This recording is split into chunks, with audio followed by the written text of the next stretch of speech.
मूंगी एक मोची था। इसकी दुकान गांव में थी। वो रोजाना सुबह दुकान खोलता, दिन भर गांव वालों के फटे पुराने जूतों की मुरम्मत करता और जब शाम होती तो दुकान बंद करके घर चला आता।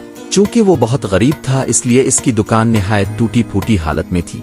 इसके पास इतने पैसे ही नहीं थे कि इसकी मुरम्मत करवा सकता। बारिशों में इसकी छत टपकने लगती थी और दुकान में मौजूद सामान फट जाता। इसने सोच रखा था कि जैसे ही इसके पास कुछ पैसे जमा होंगे वो सबसे पहले दुकान की मुरम्मत करवाएगा। एक रोज सुबह जब वो अपनी दुकान पर जाने के लिए बेदार हुआ तो उसकी बीवी लाली बोली, लकड़ियां खत्म हो गई हैं, मैं आटा गूंध कर रखती हूँ, तो जल्दी से लकड़ी वाले से मुझे लकड़ी ला दे ताकि मैं नाश्ता बनाऊं। मूंगी ने 2 छेपक्के पानी के मुंह पर मारे और गांव की लकड़ियों की टाल की जानिब रवाना हो गया। जब वो लकड़ियों की टाल पर पहुंचा तो वो बंद थी। इसके पड़ोस में भूसे वाले की दुकान थी। भूसे की दुकान का मालिक मूंगी का दोस्त था।